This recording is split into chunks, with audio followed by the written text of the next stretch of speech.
مل کے جو بھی احتجاج کا طریقہ کار وضع ہوگا اس کے مطابق عمل درآمد کریں گے۔ سر یہ احتجاج جو ہے وہ لانگ مارچ کی شکل بھی اختیار کر سکتا ہے یا ڈی چوک پہ ہوگا یا ادھر اڈیالہ؟ لانگ مارچ بھی ہو سکتا ہے، لیکن جو بھی احتجاج ہوگا وہ احتجاج اس وقت تک ہوگا کہ یا تو یہ ہمیں بالکل کچل دیں، ختم ہی کر دیں کہ ان انسانوں کی زندہ رکھنے کی ضرورت نہیں ہے،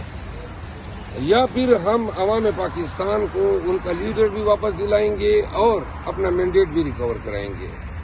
ہمارا احتجاج پرامن رہے گا۔ یہ بے شک پرامن نہیں رہتے ہیں، وائلنس کرتے ہیں، ظلم و جبر کرتے ہیں، جو ابھی تک ہمارے ساتھ کرتے آئے ہیں، ہم برداشت بھی کریں گے اور اس کے باوجود بھی اپنا احتجاج جاری رکھیں گے۔ سر پی ٹی آئی کارکنان جو ہے ان کا کہنا ہے کہ ہم لوگوں نے جو ووٹ دیا ہے، آپ لوگوں کو مینڈیٹ دیا، وہ خان کو باہر نکالنے کا دیا تھا، لیکن آپ لوگوں کی جو پیش رفت ہے وہ بہت سلو جا رہی ہے، کیا کہیں گے اس پہ؟ دیکھیے، پاکستان تحریک انصاف کے ورکرز خان سے لگاؤ اور محبت رکھتے ہیں، اور اسی لگاؤ میں وہ قیادت کے لیے کبھی کبھار غصے کا اظہار کرتے ہیں، ان کا حق بنتا ہے، کیونکہ انہی ورکرز ووٹرز کے طفیل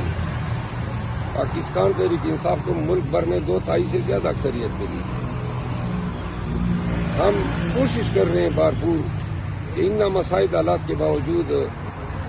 جس طریقے سے بھی ممکن ہو اپنے لیڈر کو بازیاب کرائیں، کیونکہ یہ قانونی طور پر اندر نہیں ہے، اس کو مخفی سمجھا جائے اور جو مینڈیٹ ان فوروں نے چوری کیا ہے اس کو ریکور کرا سکیں۔ آج سر لاسٹ سنڈے جو ہے وہ آپ نے احتجاج کیا، ریلی نکالی لاہور میں،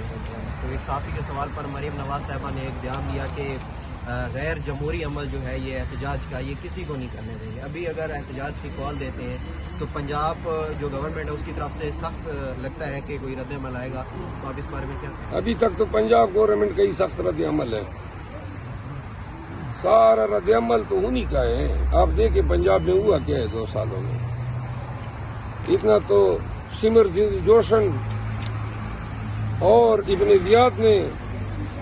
کربلا میں جو حشر کیا تھا اسی کو انہوں نے پورے پنجاب میں لاگو کیا ہوا ہے۔ حشر کا سما ہے، ظلم و جبر ہیں، اور وہ محترمہ جو فرماتی ہیں کہ میں یہ کروں گی، میں وہ کروں گی، صرف اتنا ہی کہنا ہے۔